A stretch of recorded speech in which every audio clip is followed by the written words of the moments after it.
नमस्कार, स्वागत है आपका इस खास इंटरव्यू में।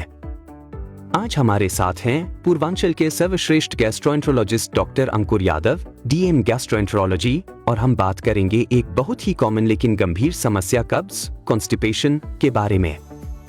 तो चलिए शुरू करते हैं ये खास बातचीत। नमस्कार दोस्तों, आज हमारे साथ हैं doctor Ankur Yadav sir, Dirghayu gastro liver centre Jaunpur. Doctor साहब, बहुत बहुत स्वागत है आपका कि आज आपने समय दिया। रैंडमली हमारी आपसे मुलाकात होगी तो हमने कहा कि एक जो गैस्ट्रो के सबसे जो मुद्दा कह लीजिए वो कॉन्स्टिपेशन, उसके बारे में अगर आप हमें बता दें और मरीजों के लिए जानकारी कर दें कि कॉन्स्टिपेशन क्या है और इसके कारण क्या है और कैसे होता है और इसके लिए कौन सी दवाएं अवेलेबल हैं आप आज के डेट में। एक्चुअली अभी लाइफ स्टाइल जो है काफी ज्यादा चेंज हो रही है, सीडेंटरी लाइफ स्टाइल हो रही है। हम चीजों को काम करना नहीं चाहते, यूजली मजबूरी भी है क्योंकि मशीनरी आ गई है, तो मैक्सिमम टाइम जो हमारा व्यतीत होता है वो ऑफिस वर्क में जाता है, तो बैठ के काम करना होता है। तो कोई भी चीज अगर आप स्थिर कर देंगे तो स्वाभाविक है वो चीजें डिस्टर्ब हो जाएंगी, उसकी मोटिलिटी डिस्टर्ब हो जाएगी, आंतों की गति डिस्टर्ब हो जाएगी। तो ऐसी दिशा में जो हम खाना खाते हैं अपने फूड पाइप से होते हुए आमाशय, इंटेस्टाइन,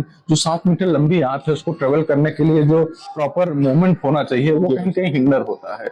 वो तो लाइफ स्टाइल तो एक बड़ा फैक्टर है ही कॉन्स्टिपेशन के लिए। बिल्कुल बिल्कुल। साथ में जो है जो हमारी डाइट है वो भी चेंज हो रही है।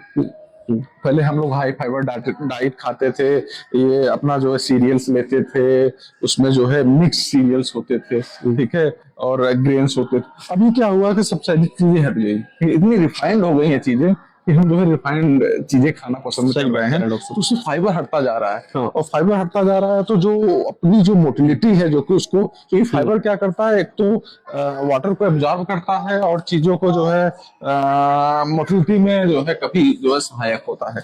तो अगर हम लाइफ स्टाइल थोड़ा मॉडिफाई कर लें, हम कम से कम अपने लिए मॉर्निंग में 15 to 20 मिनट्स अपने लिए निकालें, आफ्टरनून में थोड़ा बहुत बीच में टहल लिया, जैसे ऑफिस से वर्क कर रहे हैं तो थोड़ा सा क्या हुआ कि 10 कदम टहल लें, वॉकिंग कर लें, बीच बीच में वाटर लेते रहें। हाँ। पानी बड़ा इंपॉर्टेंट है, हम पानी पीना ही भूल जाते हैं। मतलब कॉन्स्टिपेशन वाले पेशेंट के लिए सर, मतलब फाइबर चीज लें और पानी उन्हें पिए, वाटर इंटेक हाई रखें, ठीक है। हाँ। तो अपना वाटर जब अच्छा रहेगा तो स्टूल आराम से पास होगा। जी डॉक्टर। अपनी डाइट में फाइबर बढ़ाएं, वाटर एब्जॉर्प्शन बढ़ेगा। हाँ। तीसरी चीज क्या है, अपना थोड़ा सा मूवमेंट बढ़ाएं, वजन ना बढ़ने दें, खाने पीने में अच्छा जो है जी वाटर के साथ साथ वजन कम करें और फाइबर बढ़ाएं। मेरे ख्याल से दवाइयों से छुटकारा मिल सकती है, बिना दवाइयों को भी हम इसको मैनेज कर सकते हैं। अब अगर तब भी रिफ्रैक्टरी है, अगर इन सब चीजों से मैनेज नहीं हो रहा है तो हमें ड्रग्स का सहारा लेना पड़ता है। कभी कभी हम स्टार्टिंग में उसमें फाइबर डालते हैं जो कि आर्टिफिशियल फाइबर होते हैं। आर्टिफिशियल बेसिकली क्या कि प्लांट प्रोडक्ट ही होते हैं, बट उनको फिर हम जो है एडवाइस करते हैं। नहीं उससे होता है तो कुछ मेडिसिन होते हैं, जैसे प्रोकाइलोप्राइड हुआ, जिससे सिक्रीशंस बढ़ाते हैं आंतों की, और थोड़ा सा साथ में साथ कभी कभी प्रोकाइनेटिक देते हैं, कभी कभी कुछ नए ड्रग्स भी देते हैं, ठीक है, और कभी कभी कॉम्बिनेशन में देना पड़ता है, कुछ सीरम भी हमें जो है देना पड़ता है, ठीक है।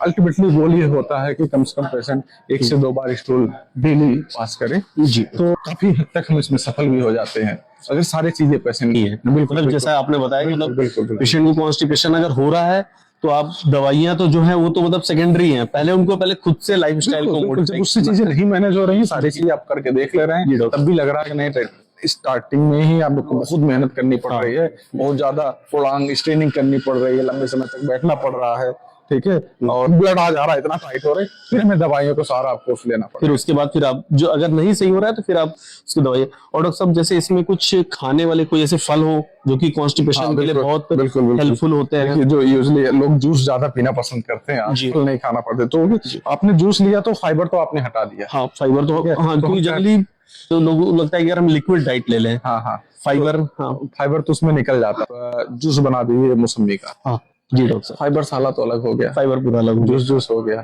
ठीक है। एप्पल का भी जूस आप आने लगा है, गुआवा लीजिए, अमरूद लीजिए, जो उसके बीज होते हैं वो डाइजेस्ट नहीं होते। जो चीजें डाइजेस्ट नहीं होती वो एक्चुअली आपकी आंतों की मोटिलिटी बढ़ाती हैं, उससे आपका खाना आराम से पास होता है, ठीक है।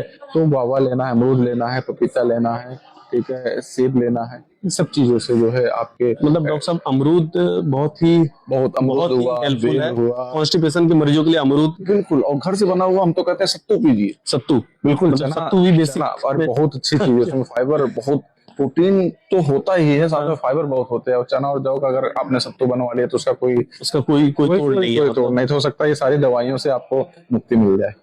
चलिए डॉक्टर साहब आपसे आज मुलाकात हुई और आपने डॉक्टर साहब बताया, तो अगर कभी भी किसी को भी इस तरह की कोई भी समस्या है तो प्लीज दीर्घायु गैस्ट्रो लीवर सेंटर जौनपुर में आए और डॉक्टर अंकुर यादव सर से मिले, जो कि कॉन्स्टिपेशन का सारा इलाज सर के यहाँ संभव है। Thank you so much.